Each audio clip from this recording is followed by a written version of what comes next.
My name is Debbie Combs, and I became a member of St. John's in 1998. I volunteered to become St. John's historian in 2013 because history is my passion. When Reverend Mitra asked me to speak about St. John's German heritage, I was happy to refresh my memory of St. John's history and discover something new. I'm standing in front of the display called Sanctuary and Service since 1814. This display was designed by Bo Wachtendorf. So the next time you're in the building, come and take a look. My favorite part is right here. It's the map that shows all the locations of St. John's congregation. Our congregation was formed in 1814 with the Reverend Joseph Zaislin serving as minister for a congregation of German immigrants. This was the only German church in Cincinnati. When Reverend Zaislin died in 1818, the congregation couldn't find a suitable minister. Jacob Gulick, a lay leader, took over the duties of minister. Jacob was born in Germany and left in 1807 to avoid military service under the French. You'll hear about other influential men who left Germany for similar reasons. Gulick held the congregation together, and without him, we can't claim 1814 as the date our congregation was formed.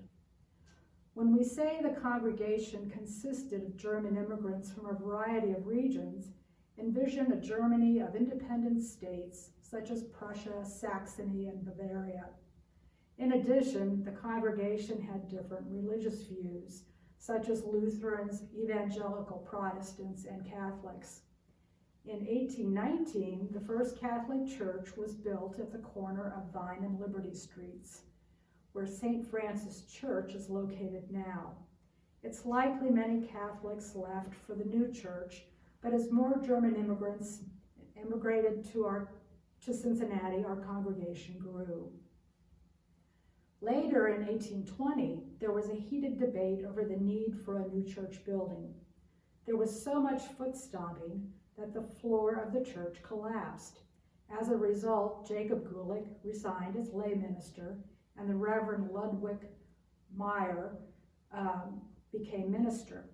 Gulick remained active in the church and served on the church council. A 1989 issue of the Palatine Immigrant documents the story of the floor collapsing, and this makes me believe the story is true. When you're thinking about the congregation, imagine the site of Old Fort Washington or the location of the Taft Museum of Art. That's where the German community lived during those times. The floor collapsed at the building located at Arch Street between Broadway and Ludlow, and these streets still exist. The new church building was on 3rd Street east of Broadway. This location is now an exit ramp for Interstate 71. The book entitled Cincinnati in 1826 has a list of churches, and here's the description of our church.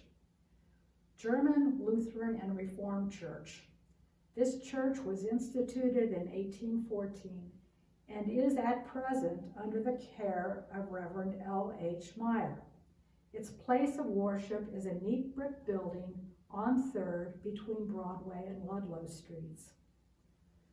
The congregation's name became German Lutheran and Reformed Church in 1822 and remained Lutheran the next 17 years. In the 1830s, there were 2 splits in the congregation, forming German churches representing 2 different denominations, Evangelical Protestant and Lutheran. After these splits in 1839, St. John's first appeared in the name of the church when the name was changed to German St. John's Church.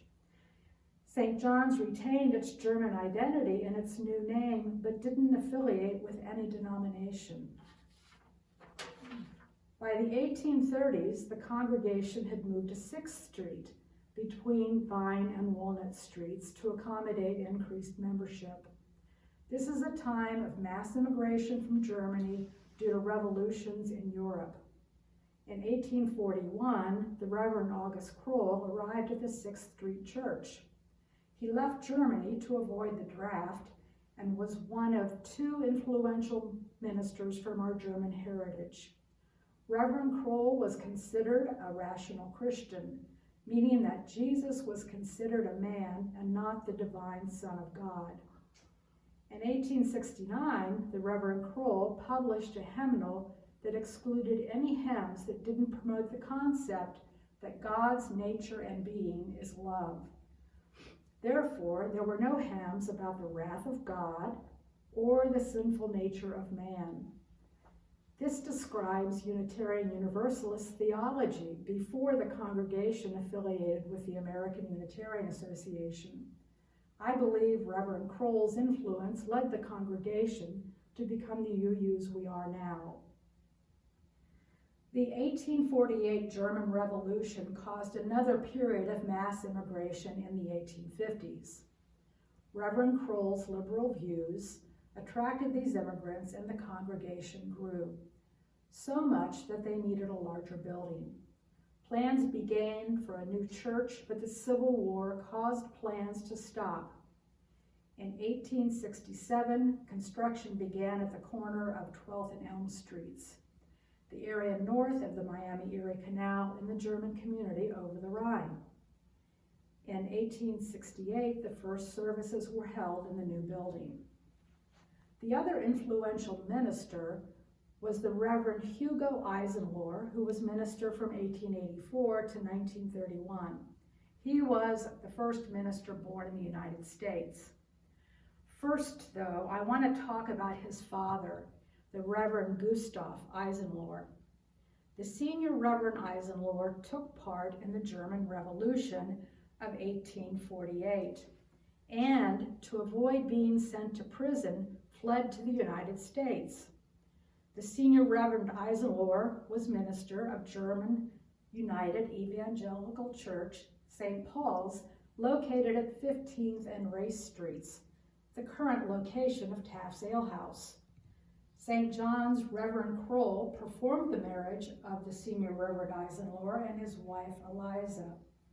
The 2 ministers worked on the liberal German religious periodical, Protestant Pages of the Times.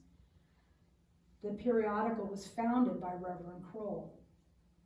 Back to St. John's minister, the Reverend Hugo Eisenworth.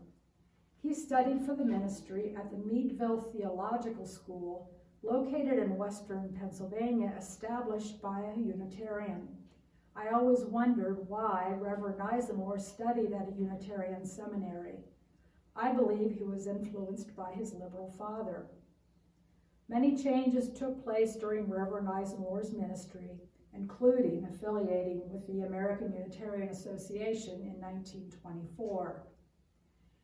In 2001, the congregation began a move away from its German heritage by permitting the English language.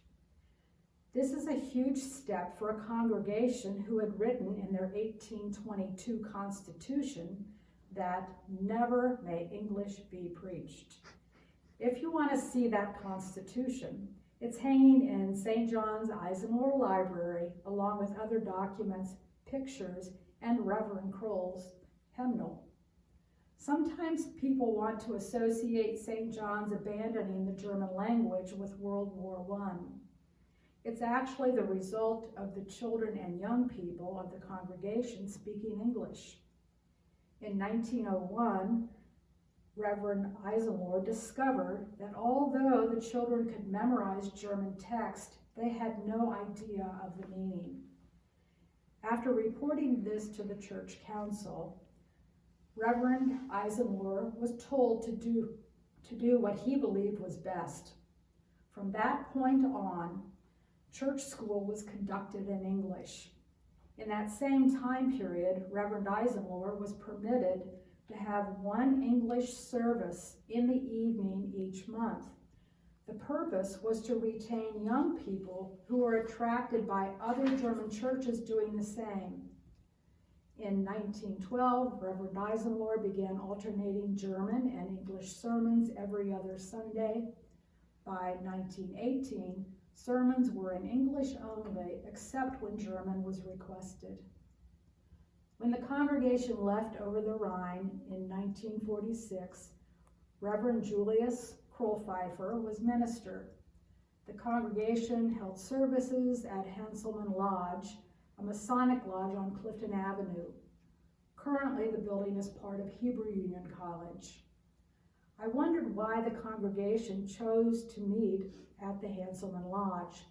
I learned that Reverend Hugo Eisenworth was the master of that lodge 3 different times.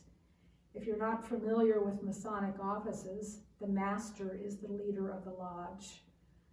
Reverend Julius Krollpfeifer was the chaplain of the lodge during the time St. John's was holding services there. We have a strong German heritage, likely influenced by immigrants fleeing the draft and revolutions. Over the years, we've moved away from our German heritage. I looked through church directories from the late 1950s. Many German names are listed, including Reverend Eisenmoore's daughter, Matilda. George Kinke is our only remaining member who has memories of our church at 12th and Elm Streets. His memories are recorded in a video. Be sure to watch it, plus other videos containing memories of our longtime members. If you have memories to share, please contact me. Thank you.